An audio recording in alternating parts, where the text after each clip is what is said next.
Todos. Alô, alô? Obrigada. Obrigada.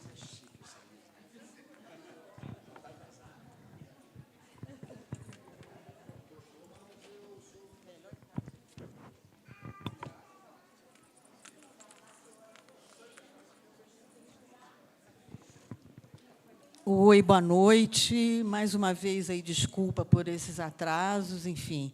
Mas a gente está chegando no momento aí apoteótico, porque, finalmente, depois de 2 anos, desde que eu fiz a primeira curadoria, e a primeira pessoa da lista era ele. Ele não pôde vir. Segundo ano, ele não pôde vir. Finalmente, agora, a gente vai conversar com esse autor que diz ter uma relação intensa e magmática, não é isso? Com a história. Por isso se transformou nesse fenômeno editorial, né? Que vai nos ajudar um pouco a rir também desse mantra, né? Que nos persegue, essa ideia de que o país, que parece que, desde que a gente aprendeu aquele país do futuro, era o Brasil, o país do futuro, parece que ele sofre de um excesso de passado, né? De um peso, né? Os náufragos, traficantes e degredados, que foi o livro que tive o prazer de editar dele, e que parece que nos resume, nos define, enfim. Com vocês, a nossa estrela maravilhosa, Eduardo Bueno, uma salva de palmas.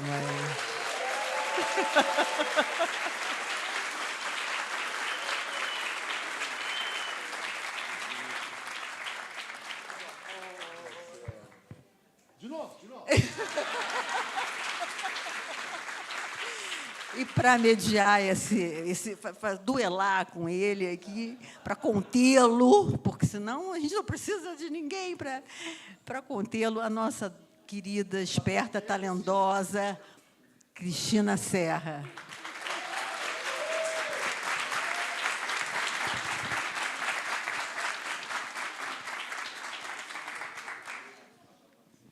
País do futuro, como você falou, Isa, futuro do pretérito.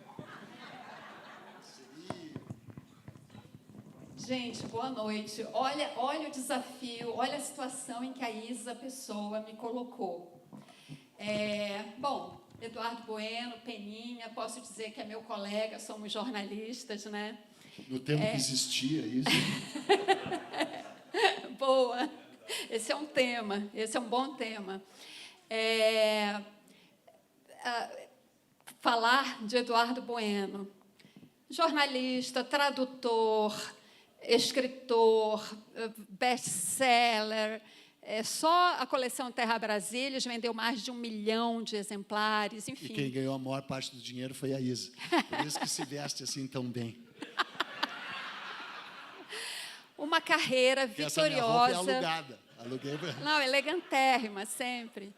Uma carreira fundada no talento evidente do Eduardo, muito consistente, com muito trabalho, né? Talento e trabalho juntos em abundância, né? É uma coisa superlativa.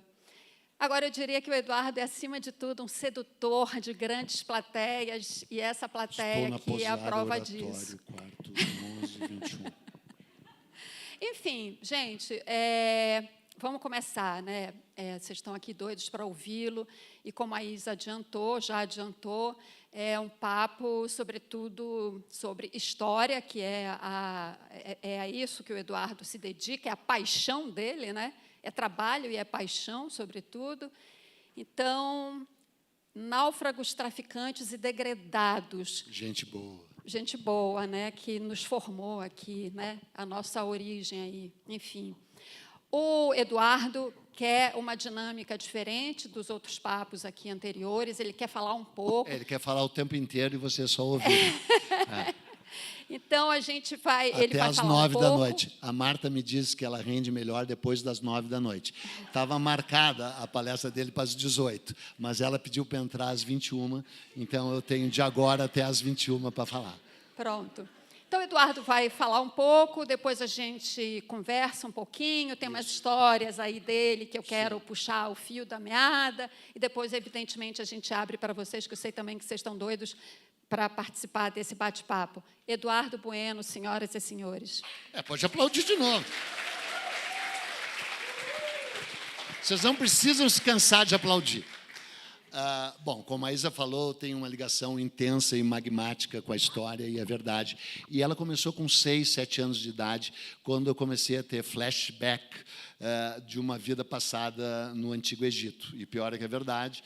E eu realmente estive por lá. Se vocês quiserem depois, dali, mais tarde, eu conto como é que foi a minha vida lá. Não, a gente vai falar aqui. Já, já a gente fala. E aí, quando chegou a hora do colégio, algo na minha natureza rebelde e inquieta me dizia que não ia dar muito certo a minha relação entre eu e aquela instituição formal que era a escola, que era o colégio. Mas, mesmo assim, a minha ansiedade, o meu desejo de ter aulas de história era tal que eu fui já no início assim, chegaremos na aula de história. Cheguei na aula de história e a minha experiência deve ter sido muito parecida com a de vocês, né? Era uma sequência tediosa de nomes solenes e datas vazias com as quais a gente não tinha nada que ver, e ainda por cima era preciso eventualmente decorar, né? Era a época ainda por cima do regime militar. E a história me pareceu ali desidratada, aprisionada dentro da sala de aula. Uma coisa, e à medida que o tempo foi passando e os hormônios entrando em ebulição com 12, 13, 14 anos de idade, isso foi ficando ainda pior, e isso foi ficando ainda como uma espécie de castigo. Eu estudava num colégio jesuíta, então eu tinha muita culpa, não sabia exatamente do que, mas sabia que eu merecia passar pelaquela coisa ruim, não sabia qual era bem a minha culpa, mas com certeza eu deveria passar pelaquele suplício. E era um suplício. Claro que as aulas de matemática, até de português, eram ainda piores, mas eu nunca me interessei, quer dizer, eu me interessava pelas palavras, mas não me interessava por gramática, por semântica, por nada, então, tal. Mas matemática era uma coisa que eu não sabia por que tinha que ter sido inventada, quem era o responsável pela invenção daquela coisa horrorosa. Depois ainda apareceu química. Não, biologia, tu ficava esperando o momento que a aula ia ser sobre reprodução humana, né? Mas ficava sempre lembra, nos seres unicelulares, fungos, e, né, não chegava nunca no espermatozoide, uma coisa louca. E química também nunca chegou no LSD, eu tive que descobrir sozinho. Então, era assim, para mim era um suplício. Eu não sei como é que foi o colégio para vocês, para mim foi um suplício. Mas as aulas de história você não curtiu? Não, também. E as aulas de história eram horrorosas. Eram em pleno regime militar, mas eu continuei, o meu interesse se manteve aceso e vivo. E eu tinha certeza que algum dia eu ia ajudar a história a respirar ao ar livre, ela não ia estar aprisionada dentro da sala de aula, e ela ia ser repleta de sangue, suor, sêmen e outros fluidos, com gente que, como a gente, gente que respirava, que comia, que roubava, que fazia xixi, que fazia cocô, né, que oprimia, que era oprimido, né? Isso, exatamente. E aí com bebês e tal, mais gente que procriava, uma loucura, tinha que educar a criança. E aí, só que a história entrou realmente na minha vida ao ar livre quando ela saiu das páginas dos livros, e ela se transformou, para mim, nisso que virou e que resultou nesses livros, que resultou no YouTube. Foi no verão de 74 para 75, nas praias ainda virginais e desertas de Santa Catarina, que foram descobertas pelos hippies gaúchos e depois destruídas pelos escrotos gaúchos. Não que alguns dos hippies gaúchos não tenham virado os yuppies escrotos e que estejam lá destruindo a Praia do Rosa, Garopaba, inclusive era quando todo mundo era maconheiro, era uma maravilha, e aí eles passaram a cheirar pó e viraram o que eles viraram, eles compraram aquelas praias todas, fizeram aquela merda inteira, mas não conseguiram fazer uma merda tão horrorosa quanto os catarinenses fariam em Balneário Camboriú, que é um dos piores lugares da humanidade.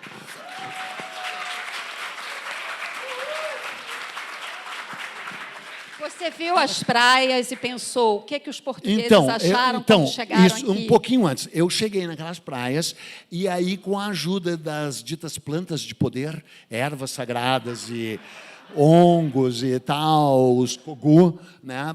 Tomei aquelas coisas lá. A primeira coisa que eu fiz foi me pelar. Fiquei peladaço, tal, Daí eu digo que ambiente natural. Ai, meu corpo como é lindo, tal, ao som do mar e à luz do céu profundo, viajando, tal. Daí eu digo, que decente. por que eu não sei índio? Ainda usando a palavra índio, né, que é uma palavra patética, como vocês devem saber, porque o Cristóvão Colombo achou que tinha chegado na Índia e olhou e disse assim, estão ali os índios. E as pessoas ainda... Se bem que índio ainda dá para usar, se tu quiser, contanto que tu saiba que índio é patético usar a palavra índio, né? Mas, tudo bem. Na época, eu digo, queria ser índio. Só que daí eu nunca fui muito burro, assim, né? Aí eu parei e disse assim, mas e se os índios daqui fossem uns otários, cara? Quem eram os índios que vinham aqui? Não, vou pesquisar quem eram os índios que vinham aqui. E aí foi muito incrível, porque Santa Catarina tem a arqueologia de Santa Catarina, a pré-história de Santa Catarina é espantosa. Os maiores sambaquis do mundo, espero que vocês saibam o que é sambaqui, né? Aqueles acúmulos, aqueles grandes montes de conchas, né? Que eram, ao mesmo tempo, uma cozinha, um cemitério e quase um templo. Né? O chamado povo do Sambaqui é um povo muito misterioso que antecedeu a chegada dos tupis no litoral brasileiro. E o lugar onde eles mais ocuparam era Santa Catarina, porque eles chegaram lá e disseram, que lugar do caralho, E aí tinha uns cogumelos, tomaram os cogumelos, aqui mesmo que eu vou ficar. E aí ficaram lá, comendo marisco, comendo camarão, comendo lagosta, comendo ostra, né? Não tinha catarinense na época ainda lá. E você não tinha o velho da van. Você descobriu quais os povos indígenas? Aí, não. Daí...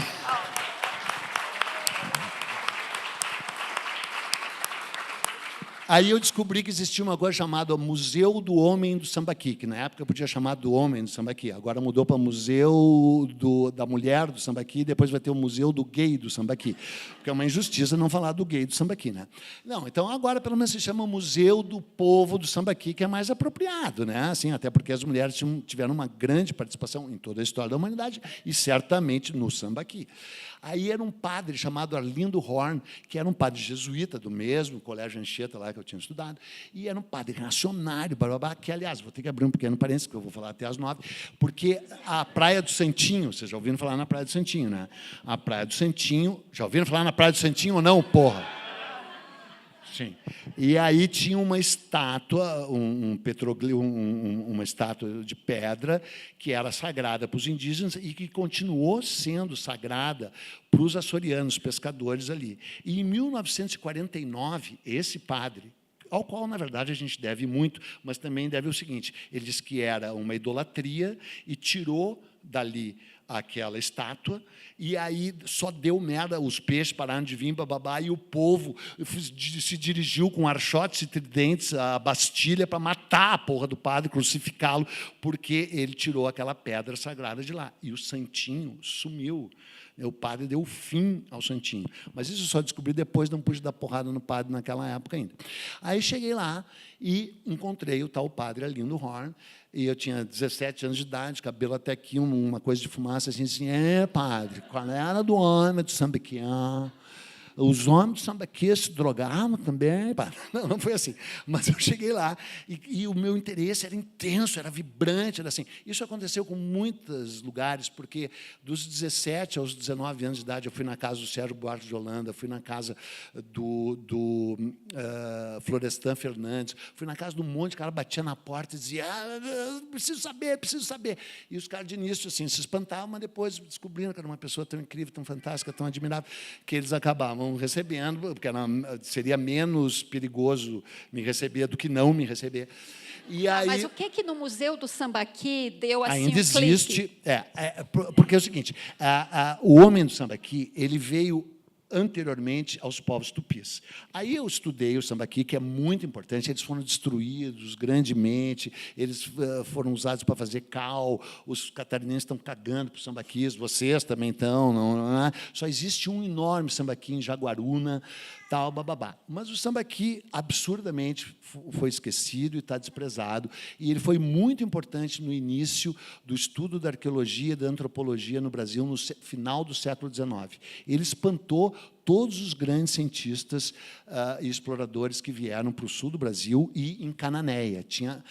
Canané vai entrar nessa história daqui a umas 2 horas e pouco, com tal bacharel de Canané. Bacharel de Canané. Tá, mas aí, tudo bem, o sambaqui, aí eu descobri que esses indígenas tinham sido ou absorvidos, ou colonizados, ou expulsos, ou mortos pela grande leva de invasão tupi.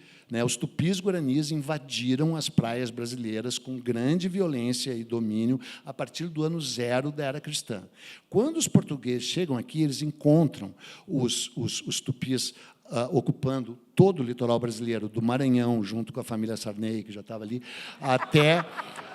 até o Uruguai, que é o lugar onde o Brasil deu certo, vocês devem saber, né? O único lugar onde o Brasil funcionou é o Uruguai, inclusive planta-se erva sagrada. Sempre que eu não tenho nada para fazer, eu vou ao Uruguai, faço um aborto, porque o aborto é livre lá no Uruguai, né? E aí, tal.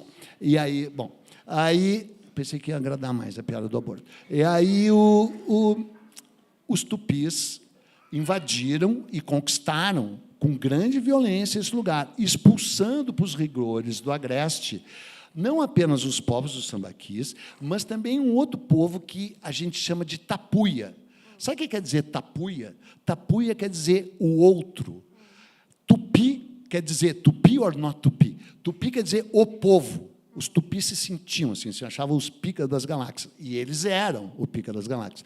E eles expulsaram aqueles povos que estavam no litoral para os rigores do agreste e os batizaram de tapuia, que a gente ainda usa esse termo. Tapuia quer dizer o outro, o ele, aquele que não é que nem eu, que em belo grego quer dizer bárbaro. A palavra bárbaro quer dizer aquele que não é que nem eu.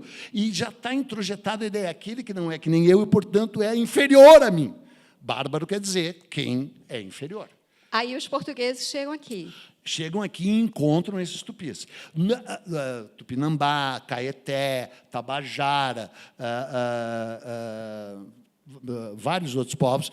E, em Santa Catarina, viviam os carijó, chamados de índios patos, porque eles viviam cercados de patos e galinhas, e eles eram uns patos mesmo, porque eles foram considerados o melhor gentil da costa. Era facílimo escravizá-los, facílimo. Sabe como é que os portugueses de São Vicente, que é o grande polo escravista do Brasil, que é a origem da riqueza de São Paulo, é o tráfico de escravos indígenas e depois de escravos pretos, se bem que o Rio de Janeiro ganhou longe em escravos pretos, eles vinham de barco de São Vicente, chegavam na lagoa, onde é Laguna, hoje, sabe, Laguna, tem uma lagoa enorme lá, Lagoa de Maruí, que era habitada por 60 mil carijós. E sem querer romantizar a indígena, tal, esses viviam assim numa harmonia inacreditável, com aqueles camarões, com aquelas ostras, com aqueles mariscos, e eram uns índios zen total, assim, acho que fumavam tal. Aí chegaram os portugueses diziam para ele: quer conhecer aqui o fundo da minha nau, da minha caravela? E eles: quero. E entravam por si dentro do porão, eles fechavam o porão e levavam. E os carijó demoraram 10 anos para descobrir que aqueles índios que entravam ali não voltavam. Levavam para São Vicente. Levavam para São Vicente para trabalhar basicamente fazendo o transporte de São Vicente a São Paulo, de São Paulo para São Vicente, pela via Anchieta e pela Imigrante, sempre engarrafada, sempre chovendo, uma merda, tal, bababá. Eles transportavam mercadorias e morriam muito rápido, porque eles ganhavam 2 espigas de milho por dia como alimentação. Aí eu descobri que eram os carijó e digo: acho que eu não quero ser muito carijó, não. E aí eu descobri, na real, e agora que vai começar a nossa conversa, que a melhor maneira de eu entender aquilo era eu me pôr. A Isa conhece, vocês sabem, eu sou um gênio, evidentemente, né? E se vocês não soubessem que eu sou um gênio, saberão agora, porque eu criei a seguinte frase: os homens peludos estavam na proa, os homens pelados estavam na praia. Obrigado.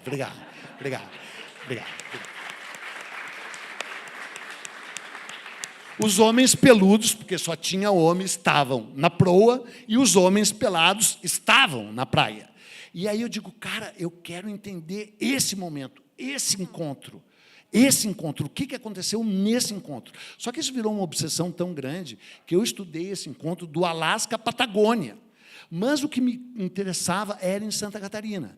E eu continuei indo para Santa Catarina, continuei usando aquelas plantas de poder, continuei usando aqueles cogumelos. E aí, por uma coisa inacreditável. Eu descobri que a história mais incrível colonial do Brasil se passou em Santa Catarina, numa praia chamada Naufragados, que é a última ponta do sul da ilha de Santa Catarina, o único lugar, junto com Lagoinha de Leste, que eles ainda não conseguiram destruir, porque é difícil de destruir, e que naquela ponta, que fica na frente da Praia da Pinheira, e eu veraneava na Praia da Guarda, ali antes daquele mala, daquele Zulu detonar, a Praia da Guarda, não sei o quê, lembra aquele Zulu?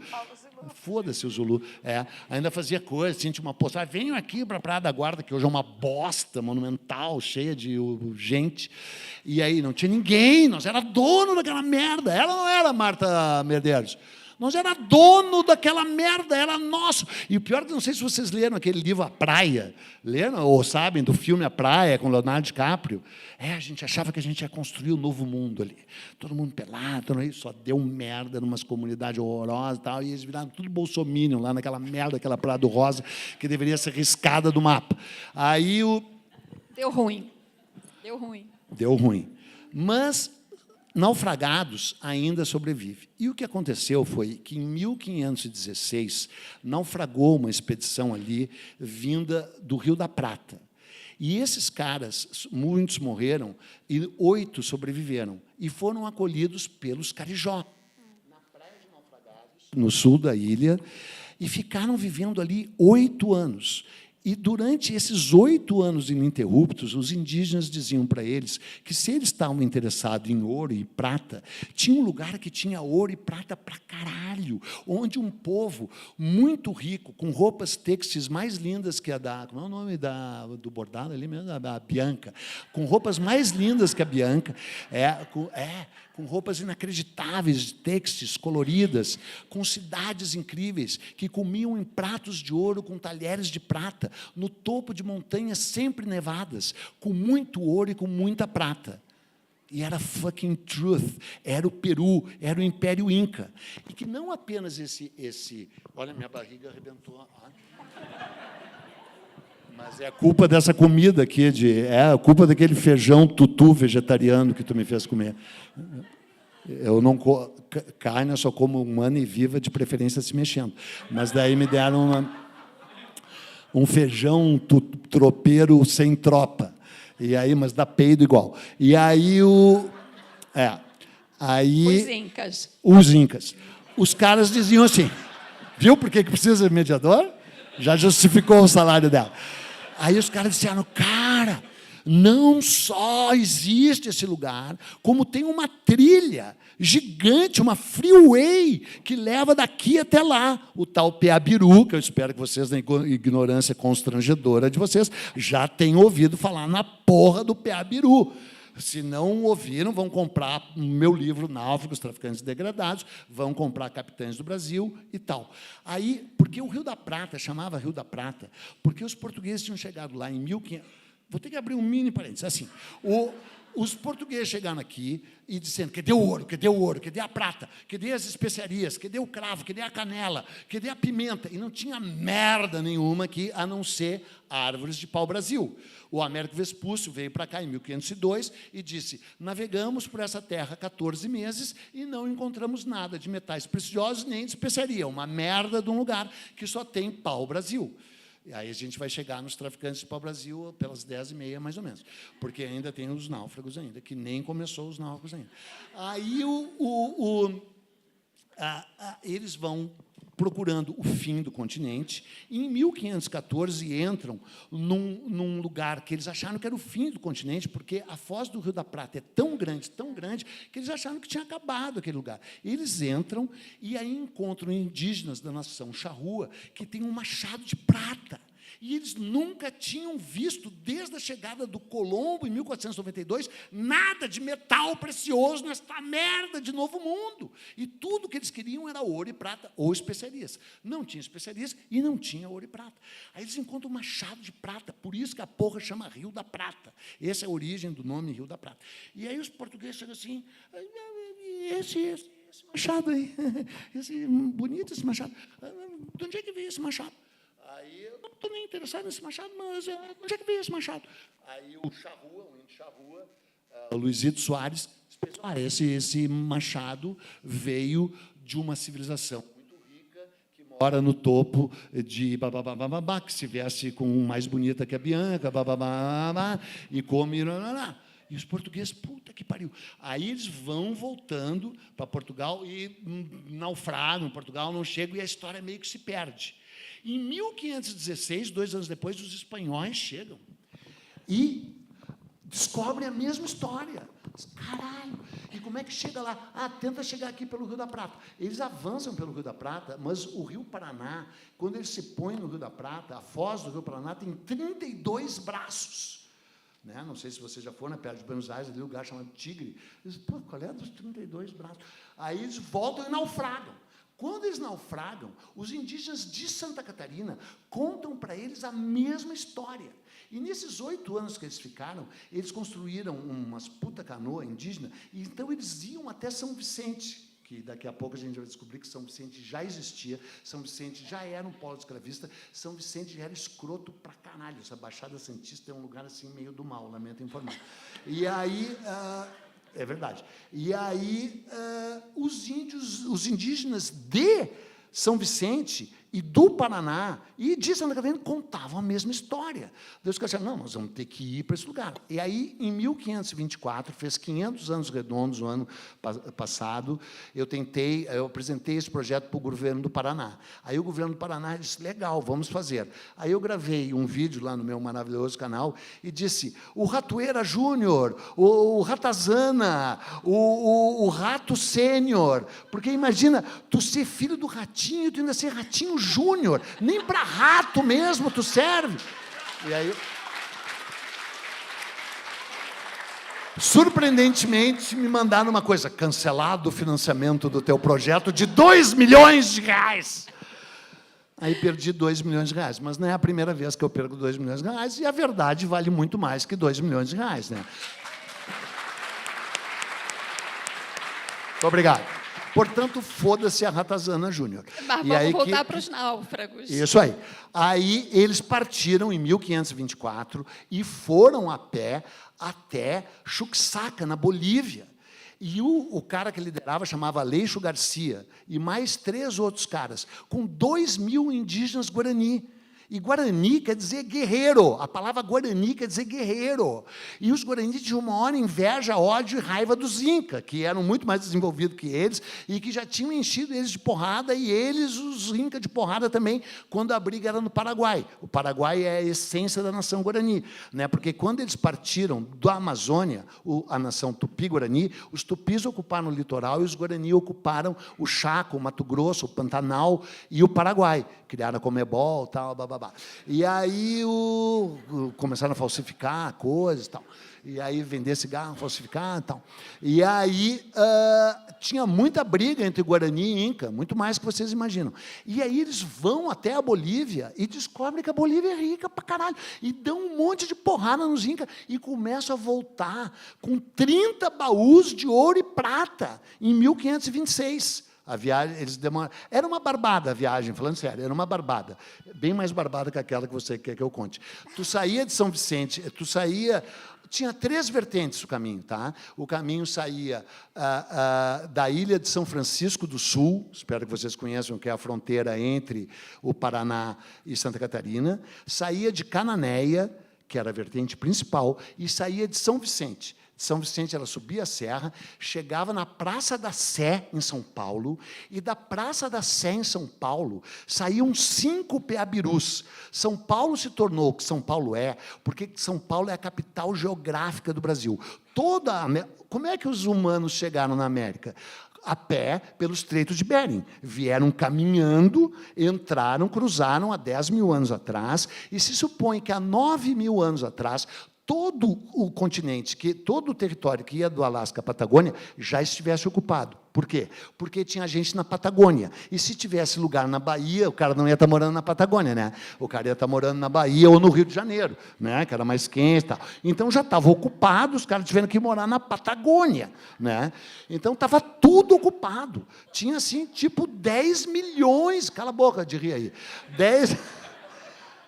tinha de 5 a 10 milhões de indivíduos morando aqui há 10 mil anos, e que conheciam tudo, e que tinham trilhas, que inicialmente se supõe que eram trilhas dos animais, trilhas da megafauna, trilha dos mamutes, trilha dos lobos, trilha dos cervos, que os humanos vieram seguindo e caçando. Então, essas trilhas, elas chegam no seu auge, naquela merda de lugar que é São Paulo, sabe, São Paulo? E elas chegam todas na Praça da Sé. Da Praça da Sé saíam 5 trilhas. Uma descia a serra e ia para São Vicente, é a Via Anchieta. A outra saía para o sul e chegava até o Uruguai, é a Regis Bittencourt, inclusive bem menos perigosa que na outra época. A outra descia de São Paulo, ali pela Avenida Tiradentes, chegava na beira do Rio Tietê, percorria toda a beira do Rio Tietê, dobrava na Ponte das Bandeiras e entrava na Fernão Dias e vinha até Minas Gerais. Se tu não dobrasse na Vila das Bandeiras, tu seguia pela Via Dutra e chegava no Rio de Janeiro. A Via Dutra era uma trilha indígena. E os indígenas de São Paulo, do Rio de Janeiro, eram os Tupinambá. Sabe o que quer dizer? Tamoio, perdão. Assim, ó, Tupi quer dizer o povo. Tupinambá quer dizer o tupi por excelência. Ou seja, é um fodão. E Tamoio quer dizer o avô. Portanto, quem é que chegou antes? O avô. Onde é que os Tamoios moravam? De Búzios, o território deles começava em Búzios e ia até aquela porra lá, Bertioga, em São Paulo. Você sabe todos os territórios tribais. O território dos Tamoios, os Tamoios eram uma mistura assim do Romário com o Renato Gaúcho, assim, sabe? Eles eram carioca, aqueles carioca nojentos, assim, bababá, pegavam uma onda no arpoador de peito, eram gostoso, bonito, bababá, carioca, eu sou carioca. E os paulistas eram um chinelão recalcado, eles eram tupiniquim. Tupiniquim quer dizer o vizinho do tupi, ou seja, um chinelão, é um paulista. E aí chovia em São Paulo, era uma merda. E o limite do território deles era Bertioga, o canal de Bertioga. Guarujá, os carioca queriam Guarujá, mas disseram, deixa para o Maluf. E aí Guarujá ficou ali. O único lugar decente daquela merda lá. E aí, por que eu estou falando tudo isso? Então, porque tinha a Via Dutra. A gente a precisa Via voltar Dutra. para os náufragos. Não, a Via Dutra, nós vamos chegar lá, não te preocupa, às 10 da noite. A Via Dutra tinha 6 mil anos, e era muito mais segura, muito mais legal, e muito mais bonita que a Via Dutra de hoje. Era um peabiru. E ainda tinha um outro peabiru que saía da Praça da Sé, ia reto até a Praça da República, subia pela Consolação, chegava no topo do Caaguaçu, a grande mata, que é a Avenida Paulista, descia pela Rebouças, cruzava na ponte do caralho, Eusébio Matoso, cruzava o Rio Pinheiros, pegava Castelo Branco e ia até o Peru. E todo mundo sabia dessas trilhas, todo mundo. E vocês não sabem porque vocês são ignorantes, são burros, não sabem nada, e ainda não veem meus vídeos, nem leem meus livros. Só que todo mundo sabia. Os indígenas todos sabiam. Então, mas eles partiram de Santa Catarina, em 1524, foram até São Francisco do Sul, subiram a serra ali no Quiriri, olharam no Curitiba, não, esse lugar horrível de direita, para evitar no Curitiba. Aí passaram pelaquela Ponta Grossa, sabe, aquele Vila Velha, sabe, umas coisas assim, foram indo, passaram pelas nascentes dos rios Piquiri, Ivaí, Peixe, chegaram, evitaram a Foz do Iguaçu, porque é mais difícil de passar, cruzaram o rio Paranaguaçu, e chegaram em Suxaca. Quando eles vieram voltando, eles tiveram que cruzar o rio Paraguai. No rio Paraguai viviam os Paiaguá, os chamados piratas do rio Paraguai, que eram tapuia, que eram do grupo G, que não gostavam de tupi, que não gostavam de ninguém, na verdade, e que eram os melhores canoeiros, eles deram origem aos Avá canoeiro. Eram uns índios canoeiros, assim, mais que aqueles Zaquias, assim, sabe? Nunca ninguém viu uns índios tão canoeiros que nem aqueles, e eram pirata. Então, quando o Aleixo Garcia voltou com 30 coisas de prata, de ouro e prata, os paraguaios disseram, quer carona? Quer cruzar aqui o rio Paraguai? Aí o Aleixo Garcia, quero. E eles tinham furado as canoas e posto barro nos furos, e eles entraram na canoa, quando foram cruzar o rio, o barro, a canoa afundou, e eles, em vez de se salvarem, se agarraram no ouro e prata e afundaram com o ouro e prata e morreram. Prefiro minha prata, meu ouro! Mas 3 sobraram. e conseguiram chegar em Santa Catarina em 1526 com algumas peças de ouro e prata, provando que aquilo é verdade. Se vocês quiserem saber o final dessa história, comprem a porra do meu livro. Porque o que interessa é que isso tudo aconteceu muito depois de 2 náufragos terem chegado ao Brasil, só que ninguém sabe se eles eram náufragos ou degradados. E vocês já ouviram o nome deles, mas a ignorância constrangedora de vocês, que explica por que o Brasil é uma merda, porque vocês não sabem porra nenhuma, por não saberem porra nenhuma, continuam mantendo esse país de merda. Porque se vocês lessem meus livros, vissem os meus vídeos e me elegessem como rei do Brasil, eu resolveria todos os problemas de vocês e do Brasil muito rapidamente. Peninha, então, você já resumiu... Só vou falar desses 2 náufragos. Aí a gente... Não, é bem rápido. Um deles se chama Caramuru. Chegou na Bahia em 1508, ninguém com 18 anos de idade. Se casou com a Paraguaçu, uma gostosa, uma índia maravilhosa, se apaixonou pela Paraguaçu. O caso deles é mais bonito que John e Yoko. Eles ficaram vivos a vida inteira, mas, inclusive, a bunda da Paraguaçu era mais bonita que a bunda da Yoko. Mas a bunda do Caramuru era tipo a do John. E, inclusive, sabe onde é que eles casaram? Na França. Sabe quem levou eles para a França? O Jacques Cartier, que é um navegador que deu origem à porra da joalheria Cartier. Eles casaram na França, porque o Caramuru, muito provavelmente, chegou como náufrago de um navio francês, na Baía de Todos os Santos. Quando os portugueses chegam, eles já encontram um cara que mora há 20 anos na Baía de Todos os Santos, e é um dos motivos pelos quais eles vão fundar a cidade de Salvador, capital do Brasil, na Bahia. E quando os portugueses chegam em São Vicente, eles encontram um cara chamado João Ramalho, que ninguém sabe se era um náufrago ou um degradado, que coordenava mais de 5.000 indígenas. Era um fodão, assim. O João Ramalho trabalhava o tempo inteiro, caminhava 90 quilômetros por dia e foi o primeiro paulista, um neurótico, problemático, sempre olhando no relógio. E o Caramuru passou 30 anos na Bahia sem fazer porra nenhuma. Na rede, foi o primeiro baiano. Só que, agora vou encerrar. Olha, não interessa, não vou parar. 20 minutos, já temos tempo. Não, peraí. Não, só o último. Caramuru e João Ramalho, vocês já ouviram falar, pronto. né? Já ouviram, né? Façam assim, sim. O João Ramalho e Caramuru. E o bacharel de Cananéia, que é o principal de todos, vocês não tinham ouvido quando eu resgatei esse personagem. Juro que vai ser muito rápido. O Tratado de Tordesilhas foi assinado em 1494. Os portugueses eram uns burros, uns trouxas, um povo inferior, que não sabia nada de navegação, que conseguiu pegar o único trecho da costa brasileira no qual dá para navegar. Dos Lençóis Maranhenses para cima, é dificílimo navegar até hoje.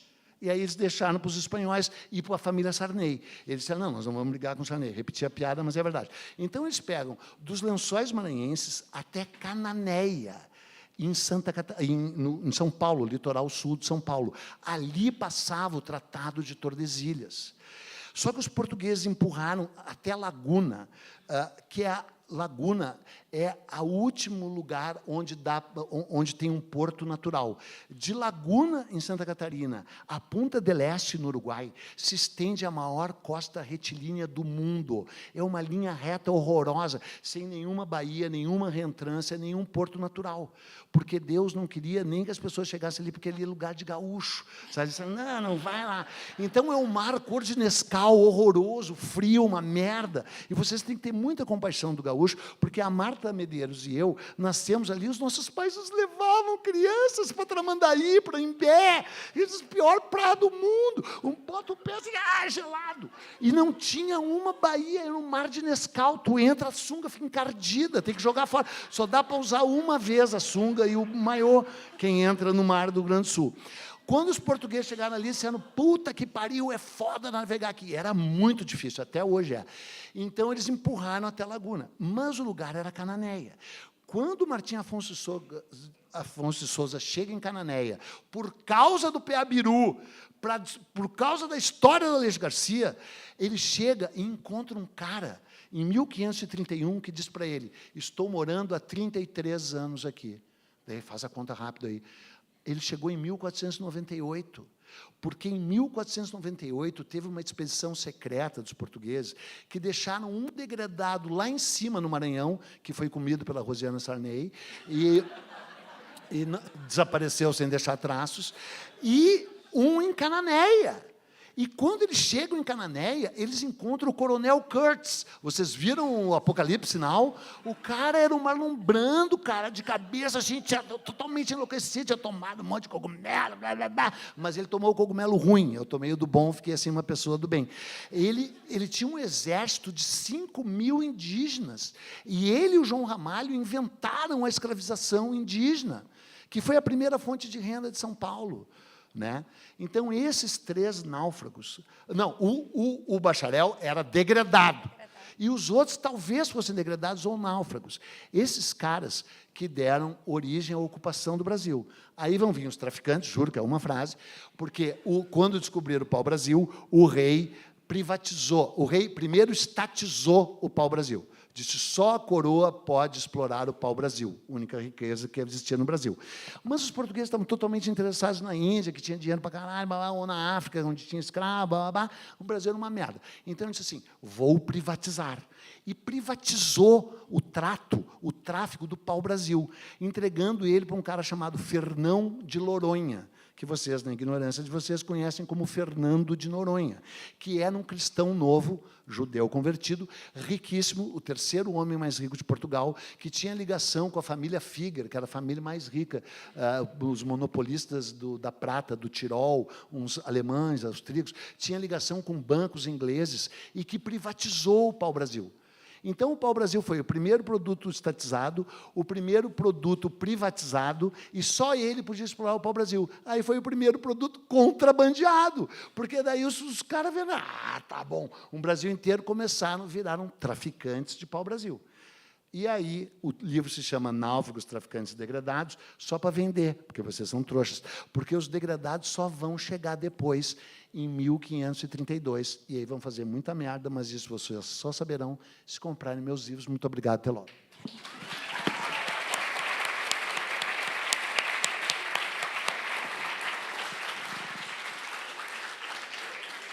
Bom, Peninha, você fala com tanta paixão, é óbvio que você é fascinado pelo século XVI. Sim.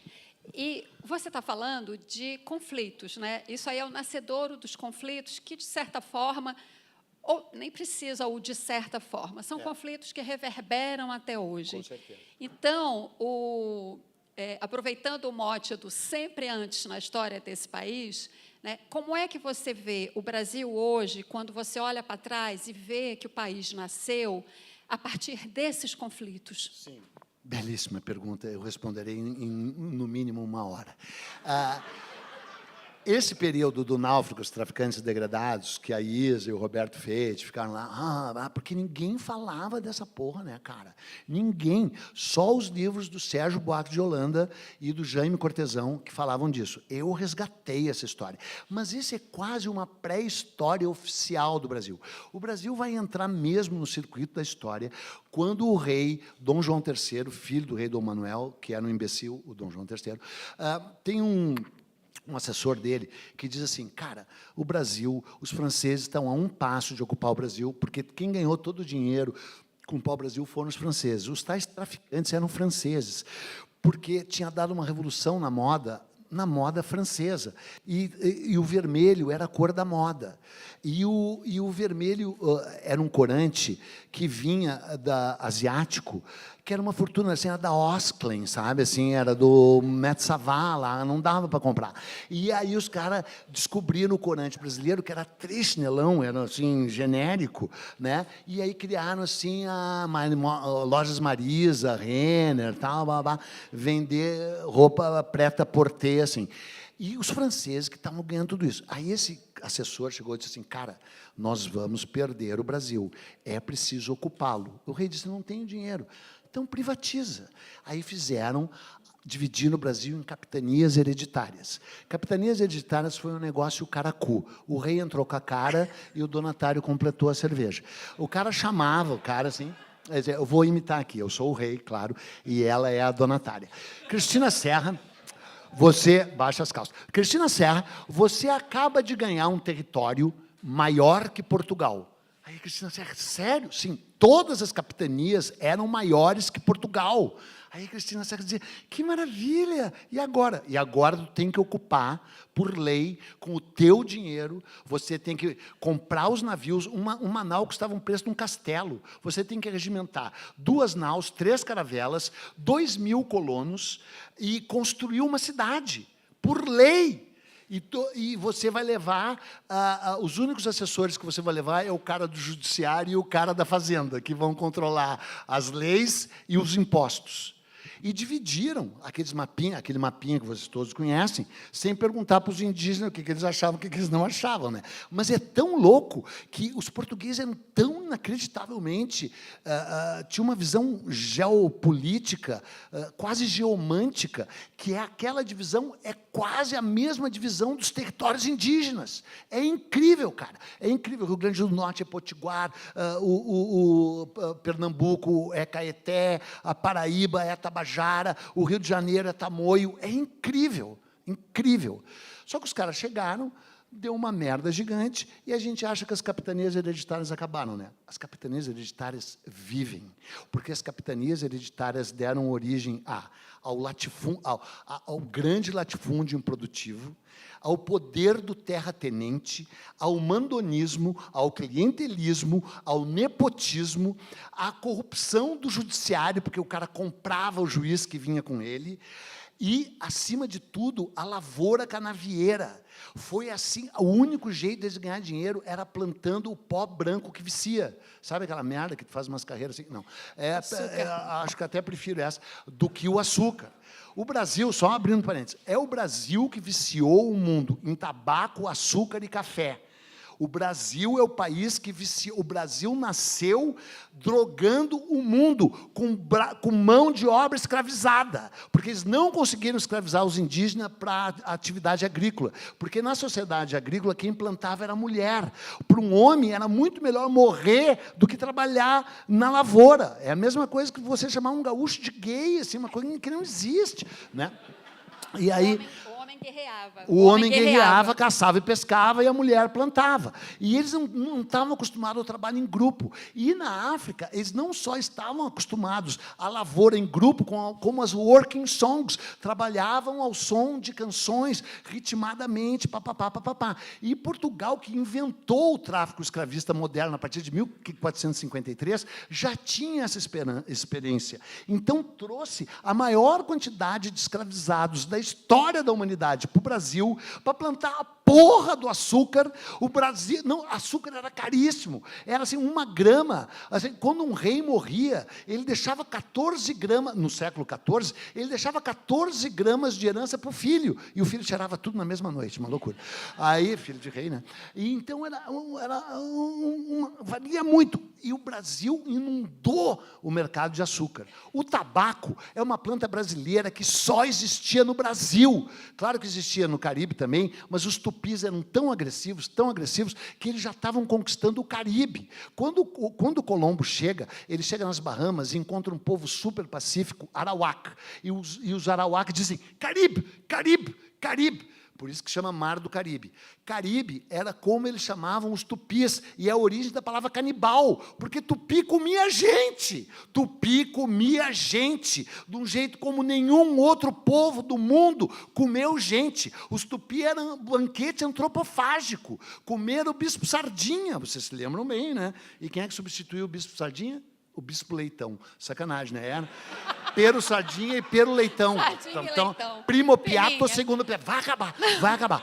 Aí, o tabaco, azar, o tabaco chegou na Europa por causa do Brasil. E o café é o Brasil. E tudo isso era plantado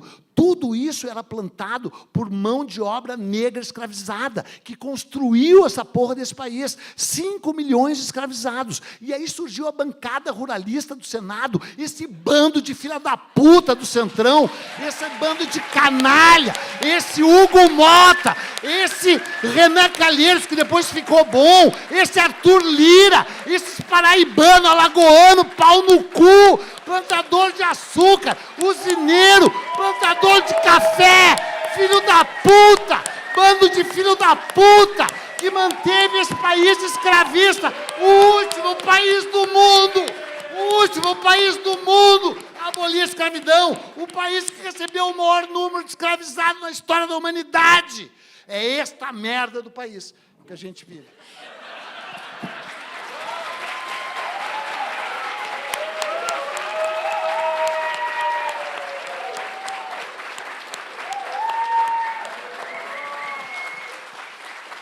Bom, que bela aula de história a gente teve. Eu ia fazer uma pergunta, mas essa vai ficar guardada. Você guarda para o livro que você vai escrever, a história da On the Road, porque a gente tem que abrir aqui um espaço. Eu sei que já está pequeno o tempo ali, reduzido, mas a gente tem que dar oportunidade para a plateia fazer duas perguntas. A culpa foi do Paulo Lins. Duas, tá? Não dá para nenhuma pergunta? Não, umazinha, gente, pelo menos. A Marta que tem que decidir isso. Marta, tu quer falar às 9 só, né, Marta? Pronto, duas perguntas. A Marta permitiu. Generosamente Quanto tempo a cedeu resposta tempo. de cada uma dessas perguntas, Marta? Não, vamos lá, gente. Não tem como não Mas participar. tem que ser sim ou não? Tá. Uma pergunta. Perguntas curtas, gente. Perguntas bem curtas. Lá atrás, pergunta ali, bem de curta. camisa branca. Tá. Lá atrás. Então, Não me vem com pergunta de depoimento. Eu sou o fulano de tal. por favor.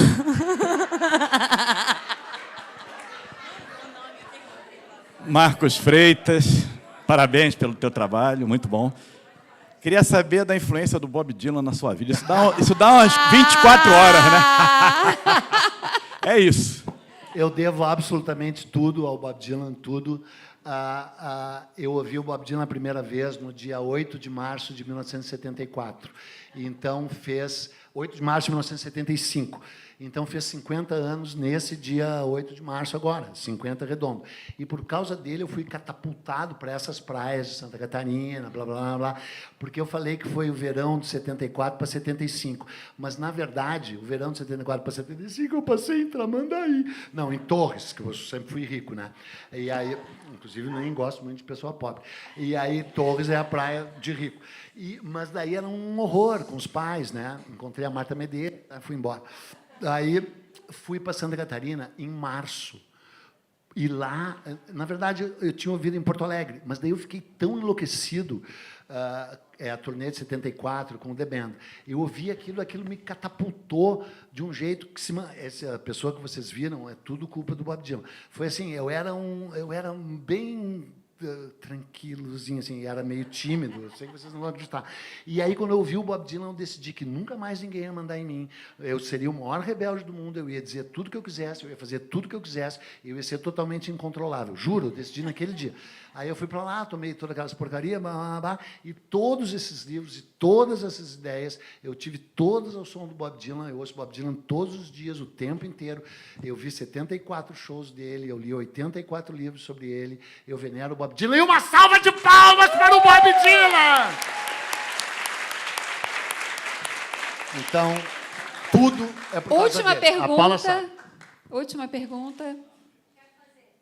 Bianca. Ela pode. Como é que, tendo tomado tantas dessas ervas, esses cogumelos, essas paradas que você falou, como é que você consegue ter essa memória? Fantástico. Excelente pergunta. É muito simples. É muito simples. Isso me deu muita criatividade. Como vocês não sabem nada, eu inventei todas essas histórias. Nada disso aconteceu. Só na minha imaginação. Eduardo Bueno.